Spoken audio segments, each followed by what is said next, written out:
The CharCole Sports Show, the hottest names and the hottest takes. Tune in every Wednesday from 6 to 7 p.m. where Charlie Prien and Cole Larsch highlight prep sports, college sports, coyote athletics, and professional sports.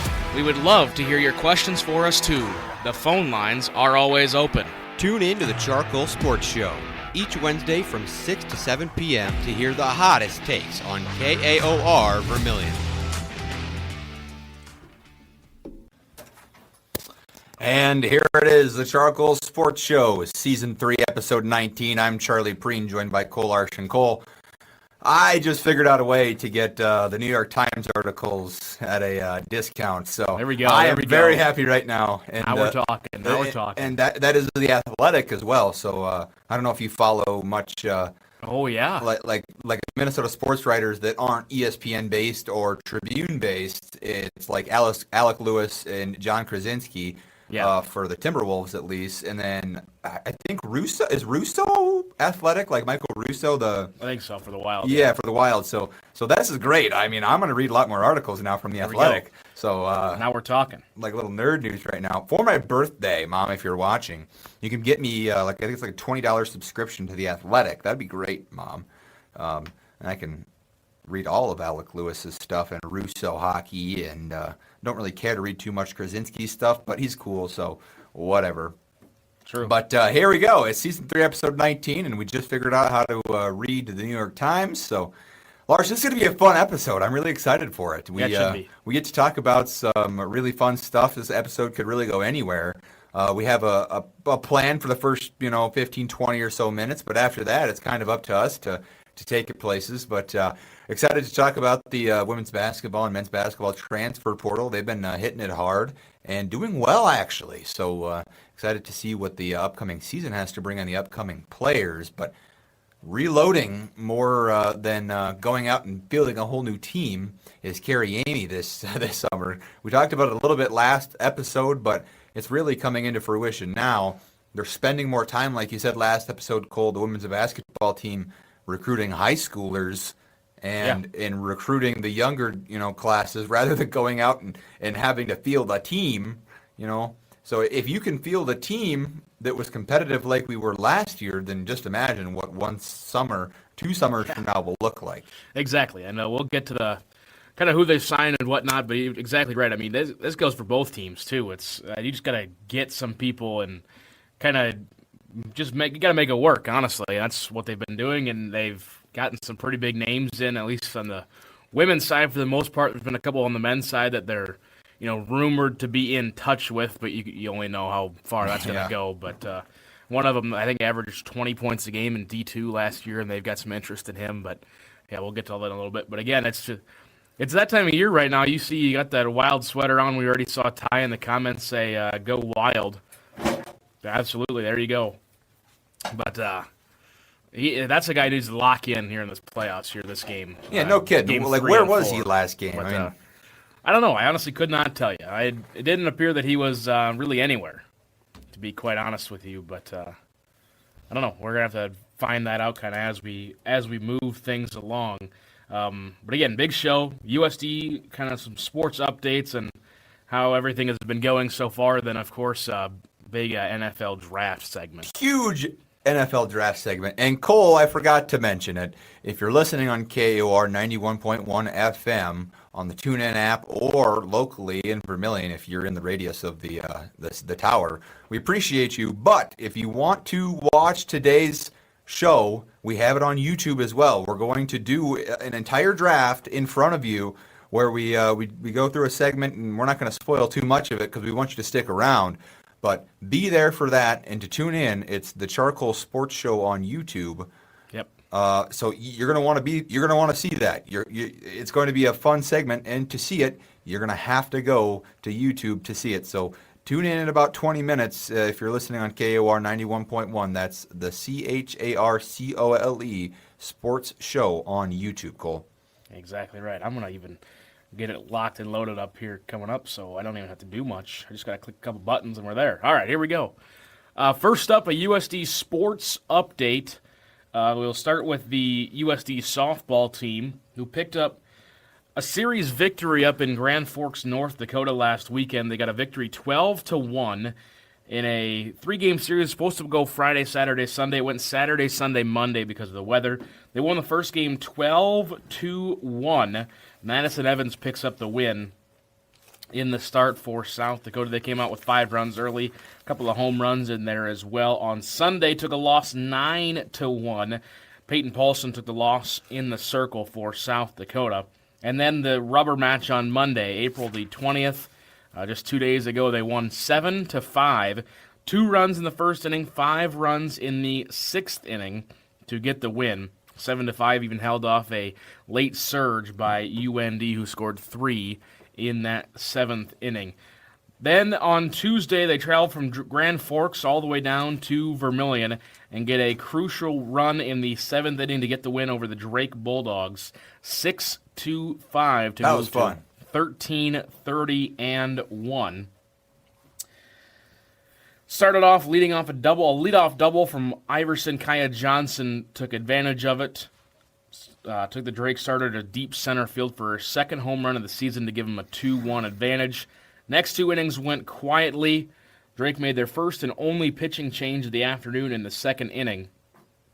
We still go on to 2-1. Defensive miscue in the corner would give a Coyote run and give USD the lead back 3-2. That was in the 4th inning. Then Drake would score some in the 6th to take the lead 5-3. USD once again responded to Drake runs with runs of their own. Small ball and defensive miscues were the highlights of the 6th inning. With runners on 2nd and 3rd, Sarah Iberg grounded to third base. Drake went home with the ball, thinking it was a forced play. The run would score easily. Brooke Carey would follow that with an RBI bunt single, a safety squeeze of sorts, writes Steve Carlson, the AD who wrote this, the assistant AD for communications who wrote this article. Then Katie Hoffman started off with a pinch hit single up the middle. Kirsten, who re-entered her run, would steal second in the middle of the at-bat, and Autumn Iverson worked a 2-2 count, deliver a clutch 2-out game-winning RBI single to right field that sliced away from the Bulldog right fielder as South Dakota picked up the first win against the Bulldogs in the first ever game between the two schools in Vermilion.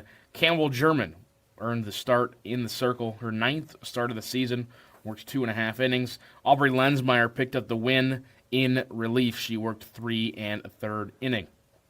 Coyotes now the winners of the last 3 of their last 4. They will head to Kansas City to take on the Roos this weekend, and before they will host the Omaha Mavericks in their final series. How's Omaha, Cole? Of the season. Couldn't tell you. They did just play Nebraska, who is now the #1 team in. Yeah, what's the story with that? They got some NIL funds for Nebraska softball. Nebraska's good at everything except for football. Pretty much. They're a non-football school. Or they're just not having their time right now. Cole, here's a question for you. Kind of off topic. It just popped in my head, though. Here's the thing, Cole. If NIL does change, right, and the scene of NIL at least, how does that fare with the Huskers moving forward? Are they going to be more competitive or less competitive? You'd hope more competitive. You'd think so, right? You'd hope. Because that would take out the high end of the Big Ten, I think. Not take out, but limit them. By the way, Omaha softball is 29-9. They're 11-1 in the conference. Yeah, I think they're gonna pull. It's gonna be tough. They've lost 4-1, 10-2, and 11-4 to Nebraska. So that'll be interesting. Thursday, Friday, Saturday, the 30th, 1st, and 2nd. Omaha at South Dakota, 3 o'clock, and noon. I think I'll be the PA announcer for all 3 of those games. This weekend? Next weekend. Next weekend. There's that. I don't know. Here's the thing with NIL: does anybody really know what goes on? Like truly? I'd say the fellers that get paid do. It's true. They know what's up. I suppose that is true, but. I don't know. It'll be interesting to see if it all happens. But hey, Nebraska's getting a $600 million Memorial Stadium renovation if it passed. There's no way if it passes on Thursday. There's no way it won't then. Yeah, you'd think. You'd think, but you never know. They have quite the, not to get into politics, but the setup in the government down there in Nebraska is pretty different than most other states. Yeah. Yeah, it's interesting. I don't know. But I would, again, wouldn't imagine that it fails. I don't think so. All right, Larsh. But who knows? Let's A little bit of transfer portal here. Yeah. You got any? I'll get to that. Any stuff to put up on the screen for the, yep, for the here folks we at go. home? Oh yeah. Yeah, this is some men's basketball players we've signed. We kind of talked about these last two guys. Do you think our guy Ethan made these graphics? Because how beautiful. Probably, because he's the men's he's the men's basketball SID, isn't he? So I'm sure he did. Tyler Netlicke and Cade Kelderman, these are some older signees. A couple more recent ones. Josh Townley Thomas transferred from Creighton. Let's look him up quick. Josh Townley Thomas for Creighton We're gonna have University. two Thomases. 6'10", 225, a junior and a forward.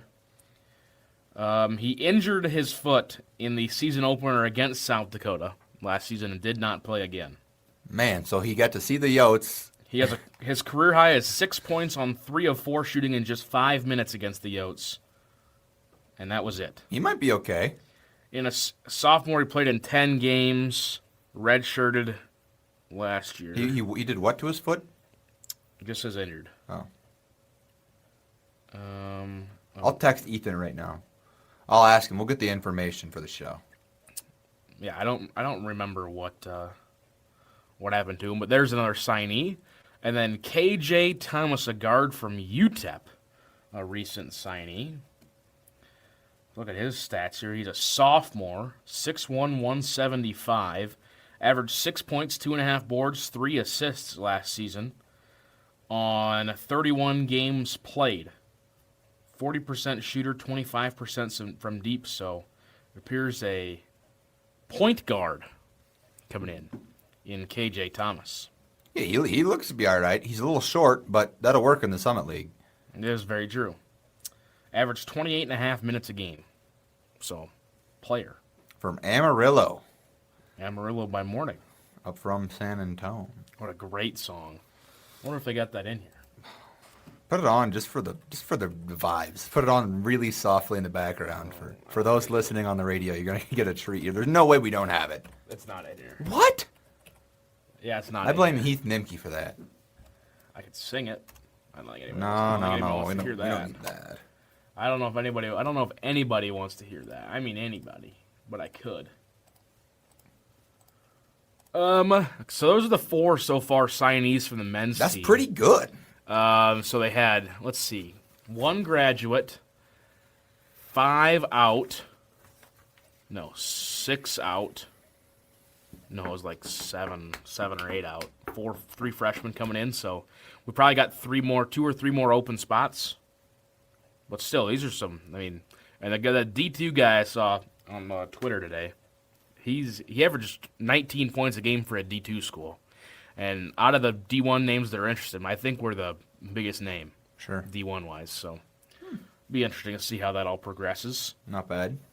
On the women's side, again, these are a couple of older ones. Bree Robinson from Northern Iowa, Gabby Jackson from North Alabama. And the most recent one was Monday.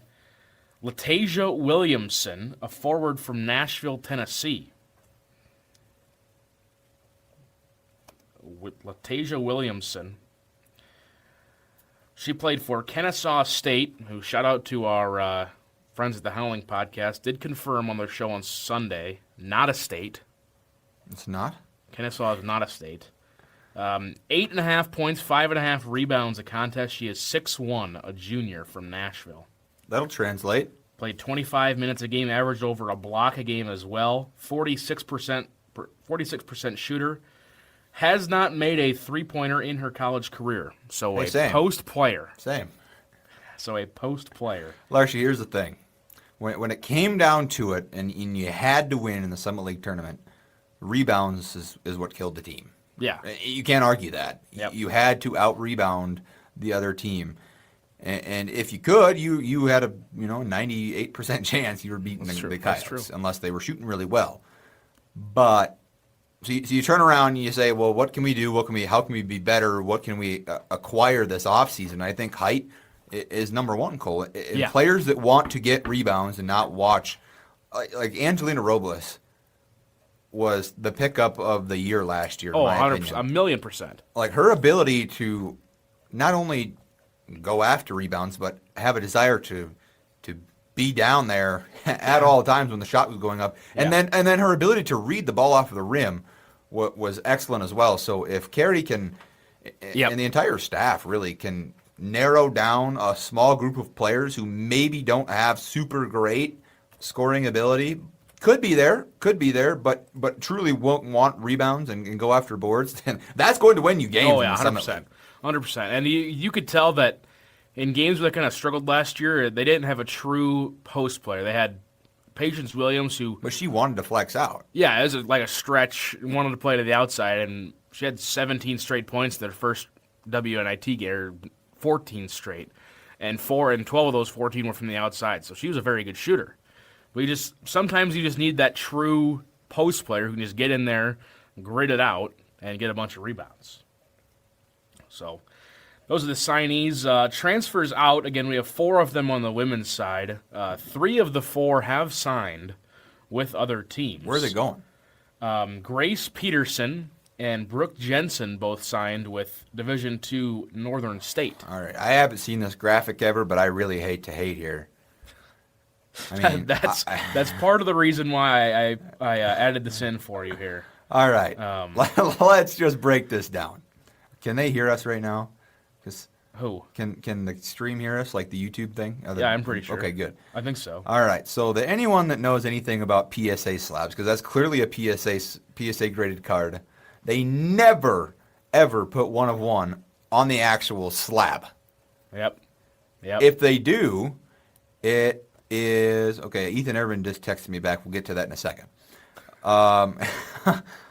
If they do put 1 of 1 on there, it's right after forward, but the barcode's in the right spot, so that's good. Actually, I don't even think the barcode's in the right spot. I think the barcode's on the other side. No, I think the barcode's there. Okay. You're right. Because the grade is on the right. Yeah. And then the number, I have. Yeah, that's all right. I gotta say, I do enjoy the creativity. Yeah, this is good. This is good, but if you're gonna get it right on the top, Yep. That's all right. And then also not pictured, but Olivia Kiefer signed with Black Hills State. So that's not surprising. Going back home for her senior year. All right. And there's one more. Olivia Moore is not yet signed, to my knowledge. All right. To my knowledge. Right. How far do I got to back up for this? Go to the Which Ethan one? Erdman text. Yep. Josh Townley Thomas. Josh Townley Thomas. Yep. The I'm confirmation says, I'm not exactly sure, but their SID only told me a foot/ankle injury. So hopefully he didn't break it and is able to move pretty well, because if we can get him moving up and down the floor, he'll be all right. Yeah, he'll be pretty good. Yeah, so there we go. Josh Townley Thomas, Creighton, the transfer. Aaron injured his foot in the game against South Dakota. Let's see, did I have anything else in here? Oh, yeah, this is the softball. I should have had this first, I guess, but there we go. 6:20, right on the dot. What time did I say we were going to start the No way we're right on the clock. No way. What time did I say we were going to start the draft? I don't remember. 6:20 in my tweet, so there we go. Cue the music, everybody. It is NFL mock draft time. Oh, my gosh. Is it chime? I'll run it up. I'll find it. I don't have it. I'm going to do it for every page. Oh, gosh. No, we don't. Let's see what I'll have for buttons in here. I don't know. I never remember what we all have in here. What was that playing off of? How is it so loud? My phone. Oh, holy cow. There we go. It's like volume blasted, though. You have to let us know how you can see this at home. I think... Again, if you're listening on KAOR, go to YouTube right now, because it's starting. That is true. The mock draft, 2026 CharCole Sports mock draft. Ladies and gentlemen, here we... Actually, I want to see if I can do this, but then edit you and drag you over to here, and then make you really big, because we really only see the left part of this mock draft deal, right? Let's just update this layout. There. How's that? Oh, that's huge. Larsch. What? I'm taking up half the screen. I don't want to be that guy, but Okay. I'll shrink us down a little. There. How's this look? Is that better? Cole Larsch is on the clock. I That's am. much better. We're gonna start this. No trades. Okay, well, if we did, that'd be really confusing. Yeah, no trades. I have all the odd picks. Charlie will have all the even, and we'll come together for the. I will say this though. Yeah. There are a few spots where I feel like a team may trade. I'm going to say that, and we're going to move on. Yeah, I agree. You can continue. But for this mock draft, for the sake of simplicity, there will be no trades. With the number 1 overall pick, part of the reason why I chose to pick 1-1, I can just click this button right here, and Fernando Mendoza goes number 1 to the Las Vegas Raiders. And the Jets are now on the clock.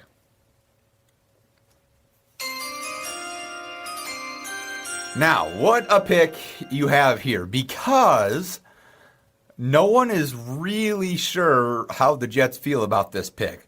A lot of people were really, really high on this guy named Arvell Reese to begin with. Well, recently, the word on the street has been changing around Arvell Reese, and a lot of people feeling really confident about a different guy from Texas Tech. They like David Bailey. I don't agree. I think Arvell Reese goes here, and I think David Bailey stays back a little bit. I think Arvell Reese's intangibles are just better. I think he can be a better fit right away. I do think that David Bailey has more room to grow, Cole. Interesting. So, Reese. With the second overall pick, the Jets choose Arvell Reese. Linebacker, kind of slash edge guy from Ohio State. Very, very interesting. Well, now with my third pick. Wait. Yep. The Arizona Cardinals. A couple of different ways they can go about this, but I really honestly thought going into it is if there's some mocks out there taking Jeremiah Love in the third, which is not terrible, but the Cardinals, I mean, he's a really good running back, but it just doesn't seem like that's what they need a whole lot of. I have it listed in here. Arvell Reese, David Bailey, or Jeremiah Love are the three that were kind of listed. And because the Jets passed on David Bailey, the Arizona Cardinals will be taking David Bailey. I like that. The edge from Texas Tech. Great pick. Great pick. Now with the fourth pick, it's the Tennessee Titans are on the clock. The Tennessee Titans on the clock here. And Cole, what do you want to do here? Do you want to go offense? Do you want to protect Cam Ward? They have a pretty good offense, not pretty good. They have an okay offensive line. A lot of people all over the place with things here. Cole, I think I'm going to go Sonny Styles here at 4. I think he's just the best fit for Tennessee. I could see Jeremiah Love going here tomorrow night, though. What do you think? Yeah, I think it's going to be one of the two. It just depends on how much they need. Because they don't really need offensive line. I think this Francis Moaga guy is going to be going soon. Yeah, I don't. I think it's going to be one of the two, and I think you could really honestly go either way with it, just depending on who you want. Mm-hmm. And all right, so you think Sonny Styles, the linebacker from Ohio State, Yeah, I do. to the Tennessee Titans. They have made their pick, and the New York Giants now are on the clock with myself in the 5 spot. Now the Giants, Cole. Boy. You have options here, but you also have a guy named Cam Scadaboo in the backfield. That is very true. Every single mock has the same thing here. Like, it's literally every mock. Yeah, it's Don't mess it up. you have to take it. Mm-hmm. You have to take Jeremiah Love. You have to. If Love goes to the 5, you have to take him, right? I mean, there's just no Right. Especially with the Giants, and they have the flexibility of now the 5 and the 10 pick. So you take him now. Who a lot of people say is the best player in this draft. That is very true. So you take Love now, and then you just take. Probably your other need would be a rusher, like a linebacker type, and you just take him at 10. Right, because I don't think there's any guard. This is the better guard class than usual. You could sit back on guard a little bit. The wide receivers this early aren't worth it. Yeah. I could see them trying to flex out of Caleb Downs to make it work, but not right here. I think they go with the best player, in my opinion, in the draft. I agree. I think I loved watching this guy. I think it's Jeremiah Love, and he was actually, even though he's not listed as a need for the Giants, he was my number 1 pick if he was available with a spot for the Giants. So they take Jeremiah Love with the 5. That puts the Cleveland Browns on the clock. And the Browns need a quarterback after they drafted like 40 last year. Who would have guessed? Yeah, of course. Shocker. But this is a spot where a lot of folks, Cole, have a projected trade. Yep. Because there's a lot of teams that like some players in this area right here, but where do you go? Do you like a little offensive line here for the Browns? I think I do. But it's like, do you like this Francis Muigo Goa, or however you say his last name, or do you like the Spencer Fano better? I personally think that Fano is a better player. I think the Browns are probably going to mess it up.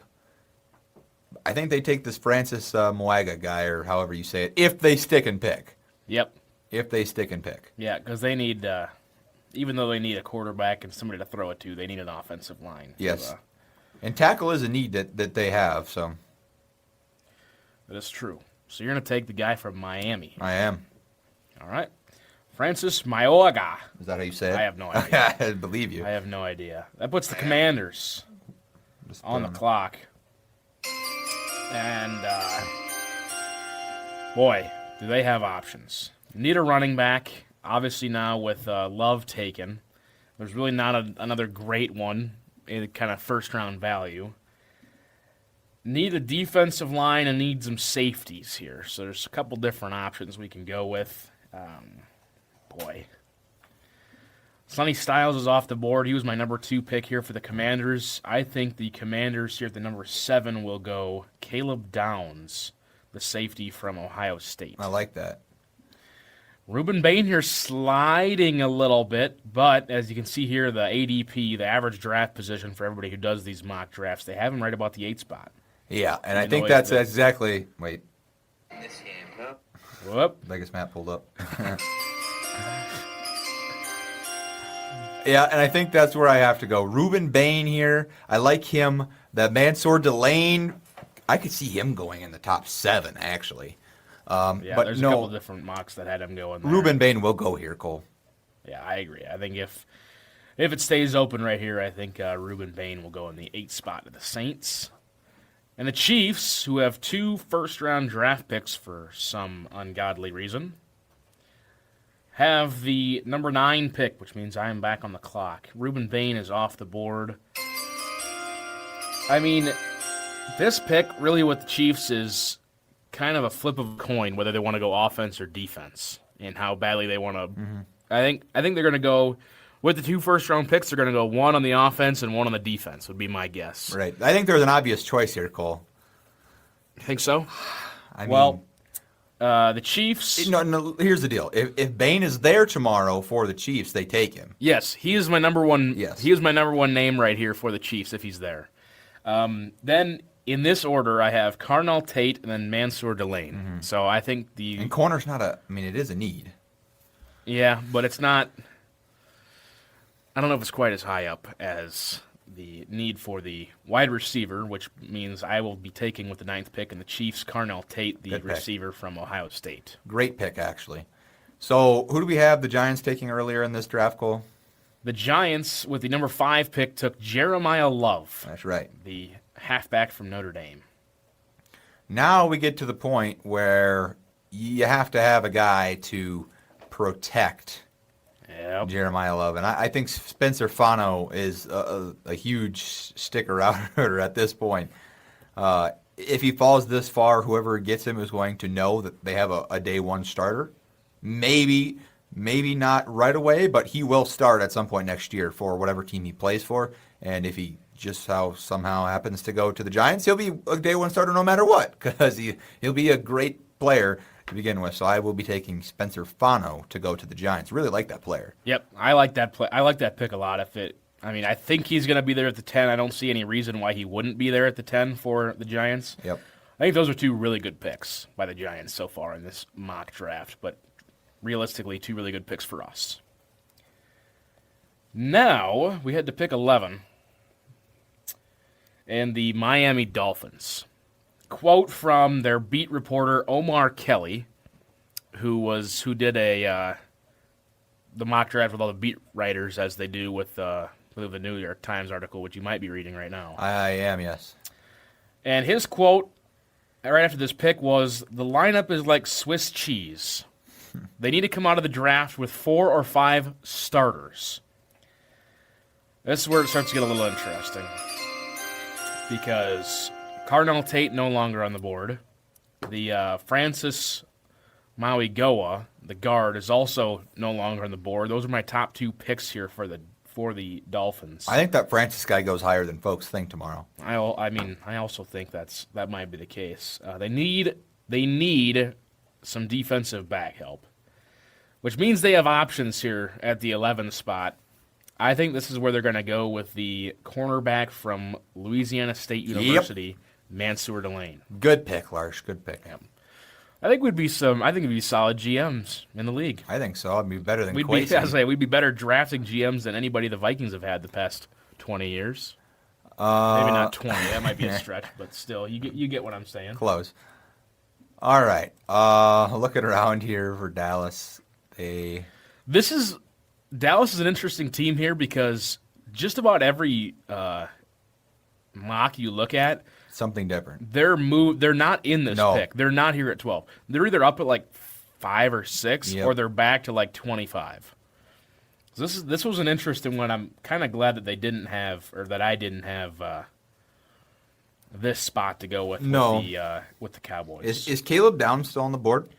He is not. He went to the 7 pick. That's right. To the Commanders, which is, I think, who I would have taken here if I was the Cowboys, is Caleb Downs. I liked him there. I don't think he'll fall that far. I don't. He's good. There's a lot of folks like that Keldrick Falk from Auburn. I don't know, though. I think I'm going to take a swinger here, and you're going to go up a little bit, and I like Jordan Tyson from Arizona State to go to Dallas. Interesting, yeah. Very, very interesting. Maybe not the highest of needs for the Cowboys, but they have options with the 12 and the 20, which I think why a lot of people think they're going to kind of move out around. of that pick. Very, very interesting. Kind of moving around the board. With the 13th pick, the Rams, their glowing need is wide receiver based on every single mock you look at. Mm-hmm. Carnell Tate, my first name for them, was off the board, which means the only other name I had for them is the second or third best receiver in this draft is Mekhi Lemon. Who is very, very, very good. He is very good, the receiver from Southern Cal. And there we go. He'll be pick 13 of the Rams. Now the Ravens, Cole, you flip the page and say, well, what do they need? They need to protect their quarterback. Yeah. And I don't care how they do it. They need to get it done. I think this, I think Viega Ione, however you say his name, Penn State, is good. But I think they would prefer to have some more of a tackle that they could move in rather than a guard. Well, this guard could probably get swung to center. Scroll down the list a little bit, Cole, here. I'm looking for a name. Nope, none of these fellers. A lot of people have Caden Proctor going here. I may go with that Penn State guy. I'll go with that Penn State guy. I'm not going to say that name again. Ione? Yeah. Ole Vega Ione? Sure. The guard from Penn State. I think every single mock draft you look at, they have the Ravens taking an offensive lineman. Mm-hmm. It's just a matter of which one they want. And depending on how it goes, this would now be our third O-lineman taken in our mock draft so far. I think it's just going to come down to whoever's available for the Ravens. Now, with the 15th pick, we've got the Tampa Bay Buccaneers. 2 of the guys have already gone off my list. They were offensive linemen.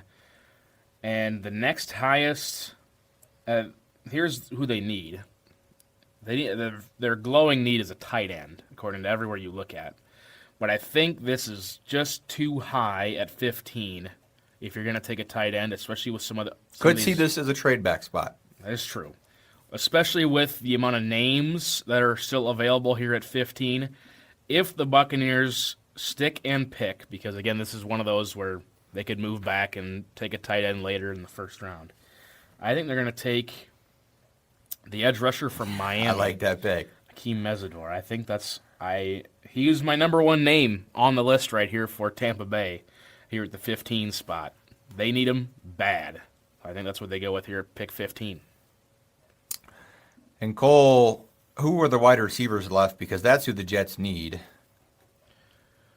Let's wide receiver right Omar here. Cooper. Omar that's Cooper, the guy. Denzel, Boston, KC, that last Conception. name. Yeah, Conception. That's what I figured. He's good, actually. Chris Bell. Those are right Bryce here. Lance. Bryce Lance. Oh, yeah, there we go. Bryce Lance, ranked 62 right now overall. I think these are probably your most likely top three right Omar Cooper, it's a little bit of a reach for him. Could see the Jets moving around from this. But I do like Omar Cooper. I think he goes here to the Jets. I would agree. I think it's going to be whichever They receiver. could take best player available. That is true. But I think they're going to go best receiver available based on how the board shakes out. And I see that being, obviously, in this one, Omar Cooper. And Cole, every year there seems to be a run on receivers. Yep. Once they start to go a little bit, we'll never know. The Detroit Lions, who pick right before the Minnesota Vikings. Now, this is also a pick where a lot of different analysts, insiders, have this pick being traded.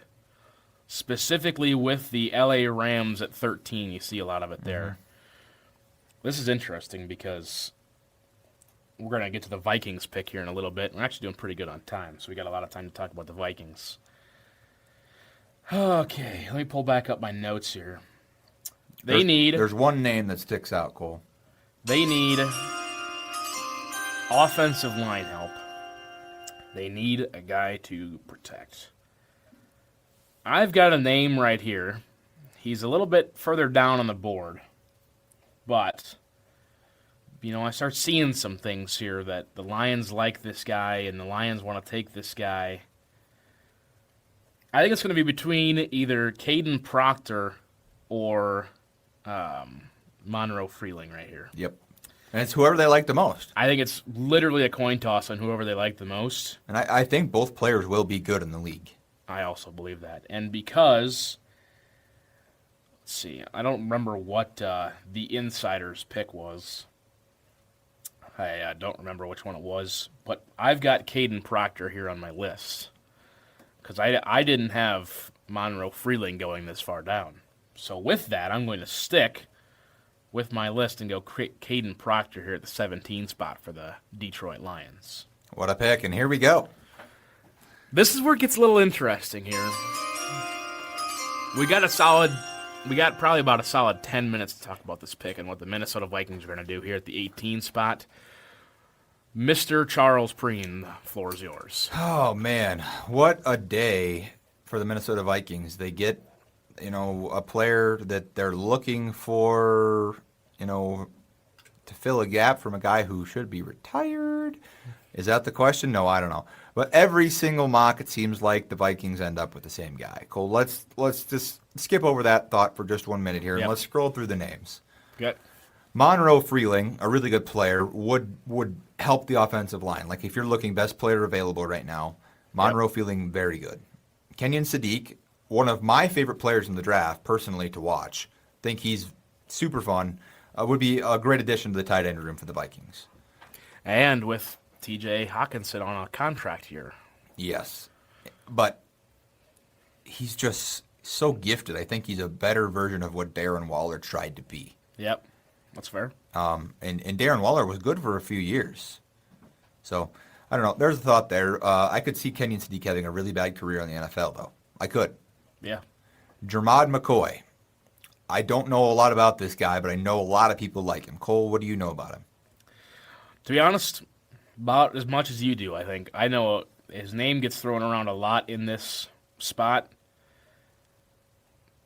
boy, I just don't know. Like it's going to come down to, especially if you pick defense in the spot, whoever Brian Flores wants and whoever's going to fit his scheme the best. Mm-hmm. Yeah, his scheme fit is a huge deal. And everywhere you look, it's this name right here. There's another name down the list, though, that I really like. Yep. All right, we'll keep going. C.J. Allen, a lot of people like him for the Vikings as well. I just don't see it.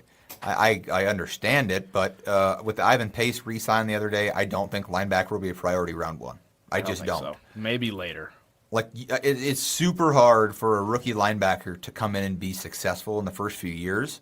And especially with the Flores scheme fit, Ivan Pace is better off out there than the C.J. Allen. Even though C.J. Allen is more talented, it's a different beast. But the name after C.J. Allen, Cole, Emmanuel McNeil-Warren, a guy that I am in love with, and if the Vikings end up with him tomorrow, I will be very, very happy. Interesting. I love this guy. I think wherever he goes, I'll be sad because I think he'll be a great player in this league. If he goes anywhere besides Toledo, he's, top 10. So, guy's a dog, has the ball skills, I think, to play more than just a safety role, could do like what Metellus does at a faster role, like a Cam Bynum type of flexible position. I really like Emmanuel McNeil-Warren. I don't think the Vikings will take him, unfortunately, but if they end up with him, I will be very, very, very happy tomorrow. Cole, what do you say? I think, these are three names right here. The safety from Oregon, Kenyon Sadiq from Oregon. I'll throw C.J. Allen's name in there at the bottom of the list. Yep, I was going to say, then Emmanuel McNeil-Warren, C.J. Allen. I think any of those four. And scroll down the list a little bit more. Like, is there anybody else you could see taking a swinger on? No. Avian Terrell, maybe. Honestly, really not. No, and I don't. That Caleb Banks is unless you start to get into the D-line, but into your defensive line. I don't know. I think any of these four right here, I think in order. I think the safety, Sadiq. I agree. Emmanuel McNeil-Warren, then C.J. Allen. He'd be solid. I think any of those four I'd be pretty happy with. I think if the Vikings were to, scroll down to the D tackles there, Caden McDonald, not TJ Parker, but Caleb Banks and Peter Woods. Yeah, I could see it, Cole, if there was for some weird reason a run, but at that point, if there's a run on a random position, right? There has been in the first round before. Yeah, usually is. The year that Addison went, think about that run. Yeah. If there's a run on a weird position and the Vikings decide, well, scroll up on the left side, if they see that like the Ola Ione from Ione from Penn State is there, or Mekhi Lemon or Messidor is even on the board, I could see something weird where, hey, if we like a player that is best player available that somehow slips, they're going to pick him up. It's like Dallas Turner, Yeah, and they're kind of in that spot too because they won those 5 meaningless games at the end of the year where you're kind of at the position where you're given what you're given and there's not much you can do with it. Well, and scroll to pick 11 right now, Cole. You go to pick 11, the Vikings don't win those meaningless games. They're picking Mansour Delane, and that defense is scary. Yes. That is scary. Yep. You're in the spot now where, and especially with, would you call him technically a rookie GM, even though he's not a GM, interim GM, but he's been a part of the franchise forever. Forever, yeah. And he's the type of guy that doesn't even want to be the GM because he loves money crunching so much. Yeah. He just wants to make the picks, and he wants the Wolves to just go, find somebody else. Yeah, that's what the word on the street is. Yeah, I don't even know if he wants to make the picks. I think he just kind of got chosen to because it was so close. He'll be the guy that makes the phone call, but Kevin and Brian, KOC and Flo, they'll make the pick. I don't know. Scroll down past Peter Woods. Could you see anything weird here? Like the KC Conception pick doesn't make sense to me, but the Vikings do like him. Yeah, but I with how different the needs are, I don't see you taking a receiver in the first round. No. Maybe later on, but not with the 18 pick. I'm really not seeing any names. A lot of people like D'Angelo Pons too, Cole. Yeah. But I'm really not seeing any names that stick out to me. What about Jacob Rodriguez? What's your thoughts on him before we get further down this list? I have no thoughts on him, if I'm being honest. I don't have many thoughts on a lot of these guys. Well, Rodriguez is a dude. I could see him coming up. Like they say 42.5 is the ADP. I could see him ending up as a late first round? Mm-hmm. Yeah, I can see that. Who else do I like in this? The tight end class. Can you sort by tight ends here, Cole? Yeah. I know the Vikings need one later down their list, but it's a good list. Kenyon Sadiq, Eli Stowers, Max Clare, Sam Roush. Like, you even go down to this Justin Jolie guy. Yeah. That's a deep class. That Marlon Klein guy from Michigan. Like, Paul Allen was talking about this the other day with somebody, and this is a really deep class. You can get a good tight end here in a good spot. A spot that they need. Mm-hmm. It's a deep class for tight ends. Go to the guards and centers if you can. Can you sort by both, or can you just do one? Yeah, I can. I'm pretty sure. Interior offensive line, I guess. There you go. And this is a pretty good, like that Sam Hecht from Kansas State. Yeah. He'll be good. Yep. I could see him going round 2 for sure. Earlier round 2 than most people think. The Bo Stevens guy. A lot of people like Jeremiah Wright. Keep scrolling. Pat Coogan. A lot of people like Pat Coogan. He was the main man up front for Mendoza in that run. Who else are some names here? Like center-wise, I've heard a lot about centers this year, but because the Vikings are going to have to pick up a center. Yeah, eventually, yeah. But this is it's a pretty good draft to have to pick up some of these guys. Mm-hmm. We'll see. It's pretty good through that first bit. Ranked 362, average draft position 83. Wow. Some of us really like him up there. All right. Minnesota Vikings with the 18th pick. They choose. You're the 18th, man. It's your pick, man. Like who I think it's going to be or who I want it to be. I want it to be Sadiq, but I think it'll be Thieneman. I'm happy with both. I'd be really happy with Sadiq just because that'd be so fun. A rookie tight end, Cole. Yeah. How fun, like who's good and long. We'd be able to go to him in the end zone. Like Kyler Murray throwing up to Sadiq and this gets a guy going. I think it's going to be the safety. I do too. I would really enjoy. That would be great, man. I would be so happy. I'd be happy with a lot of these guys. Yeah, I think so. As long as we don't scroll down a little bit. If we don't take anybody past, I'd be happy with Avion Terrell too. If we take anything Blake Miller down, I'm upset. Yeah, I agree. Unless it's like a D tackle, I'd still be upset. Actually, I like Caleb Banks a lot. I think the only person I wouldn't be upset with is either Banks or Peter Woods. I think a dog. These two guys, I don't know. I wouldn't be that. You're leaving a lot of big names out there, but we need interior defensive line. So, yeah, I think they go Thieneman. Thieneman is the pick. Yep, I think they go Thieneman with the 18th overall pick. With the 18th overall pick, excuse me. 11 minutes before the show ends. The Carolina Panthers. This is a spot with 17, 18, 19. I have any one of these teams picking Kenyon Sadiq, and I think the Panthers pull the trigger here with the tight end from Oregon. A lot of people agree with you there. Yep. Cowboys here. And now the Cowgirls. Yep, pick 20. The Cowboys need Jermod McCoy. We've already taken Jordan Tyson for them. A lot of people have D-back as a position of need here. Who do we have? She said the wide receiver? Yeah, we had him Jordan Tyson. Yeah, I like Jermod McCoy, the cornerback out of Tennessee here. I think that's a good spot for it. The Pittsburgh Steelers in pick 21. I have them. Tradable pick here. Yes, I have them picked right here as best available offensive line. A lot of big names out there you can take right now. Some different one being thrown around. I think if you can get Monroe Freeling to fall to the 21, I think the Steelers will be more than happy with taking him here at the 21st pick. Yeah, somebody to play next to Mason McCormick out there. They were having rough issues with their tackle game last year. And a guy that could be depth at guard if they were to run into injuries too. So that is true. That is very true. The Chargers. 22nd pick, the Los Angeles Chargers. Right here, I could see a stretch, Cole. The Chargers have a lot of weird needs. Wide receiver, D-line. You can even go cornerback. I'm looking through what I like here. A lot of people have Jermod McCoy here from Tennessee going. I think at some point somebody's going to have to take C.J. Allen. I'm not going to take him here, but I think What receivers are up? I can go right here. Some people. Yeah. I don't know if the Chargers stick here.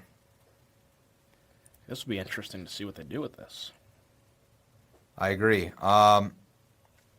Let's see. I'm going to take Peter Woods. I think they take a swinger on Peter if they don't trade back. Yeah, I like the pick. Just got to find him. There he is. I like the pick a lot. Philadelphia Eagles, pick number 23. I also have them down here as best available offensive tackle. So I'm going to just sort this by tackles and pick a name because that's what they need. Okay, here we go. Is that Blake Miller? Blake Miller. Yep. Yeah, I'd say it is 100% the pick that the Eagles go with here at 23. Who do we have the Browns taken around here? Who have they taken so far at least? The Browns have taken, with the 6th pick, the tackle from Miami. I think they go Emmanuel McNeil Warren, Cole. Somebody's got to here Yeah. in the 24. He's a good player. Very good. Daniel McNeil Warren in the 24th pick. 25th, the Chicago Bears. The Bears. T.J. Parker is still available. There's some good edge players. Hedrick Falk, he is also still available. Akeem Ezador, he's gone. Zion Young, he's down here a little bit. There's a lot of different mocks that have him going in the late teens for picks.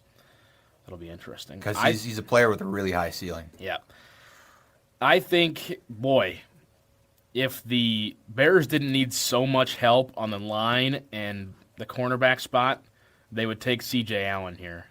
But I think you got to go, if he gets here to the 25 spot, Kedrick Falk, the edge from Auburn. And I think finally C.J. Allen goes here, Cole. Yeah, I think it's a good spot for him to the Bills. They need him.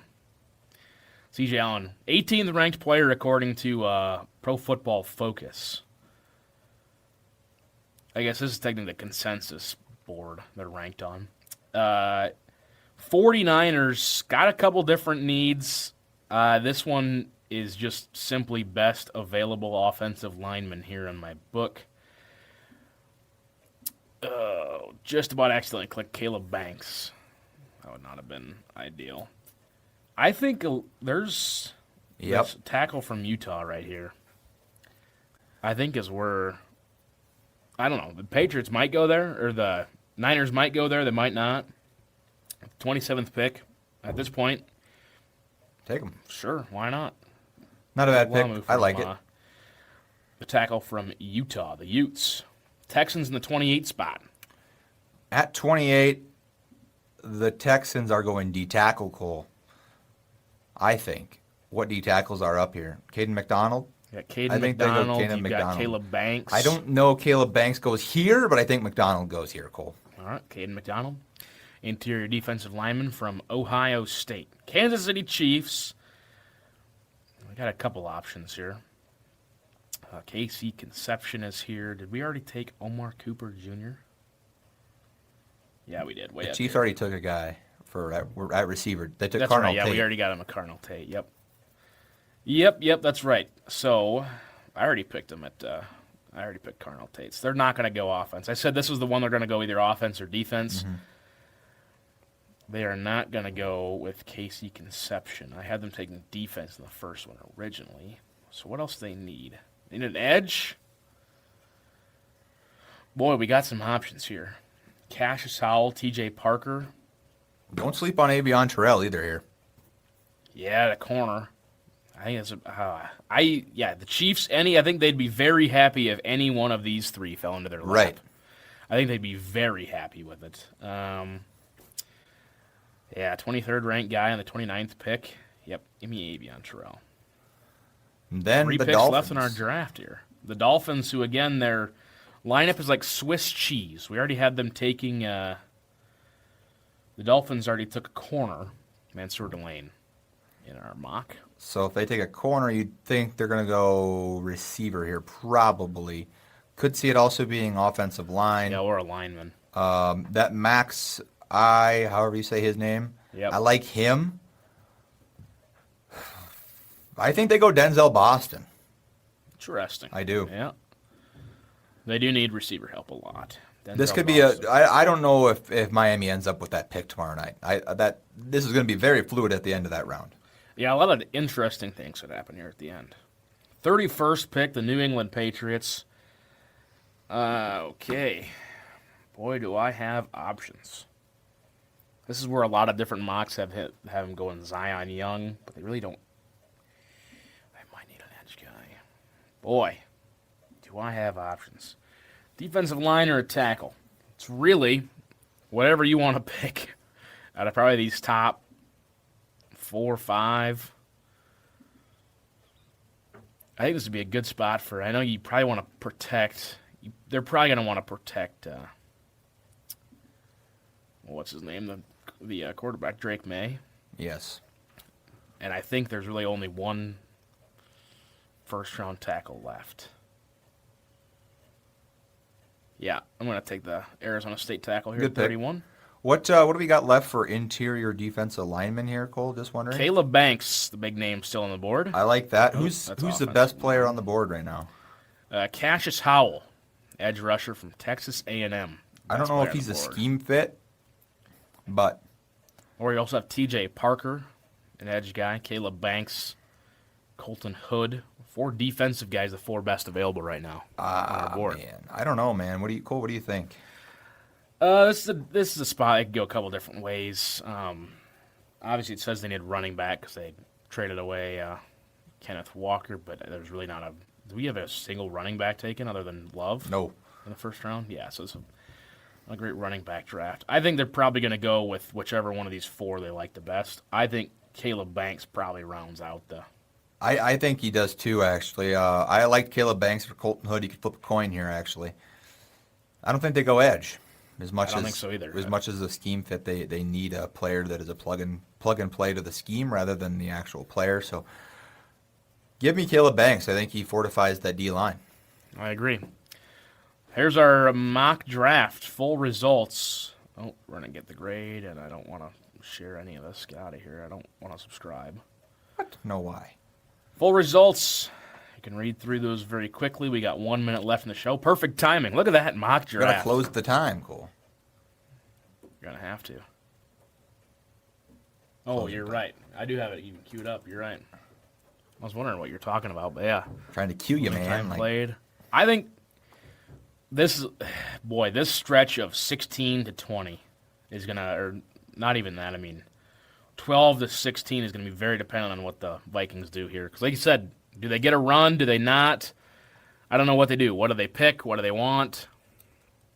It's also with a guy who's never drafted before. I don't know. Yeah. Going to be very interesting to see. But there's our mock draft. First draft tomorrow. I'm What time does it super start? excited. 6 o'clock? 7 o'clock? Something like that. But I know the picks are shorter between 8 picks minutes. this year, yeah. 8 minutes. Thank goodness. Thank goodness. No more 3.5 hour drafts. No live draft special here in the CharCole Sports Show this year. Going to our buddy Jax. Unfortunately, if you guys were hoping for that, our apologies. Couldn't swing it. Yeah. They didn't get any sponsors, so. Yep. Didn't get a sponsor in the DMs, or else we would have done it. But If a late sponsor comes through, we could make arrangements. had to be a pretty good one. It'd Had to be a pretty good good one. one. He's been Charlie Prien. I've been Cole Larsch. Thanks for listening to the CharCole Sports Show. Go Wild! We will see you next Wednesday right here on KAOR 91.1 FM in Vermilion and always on YouTube as well.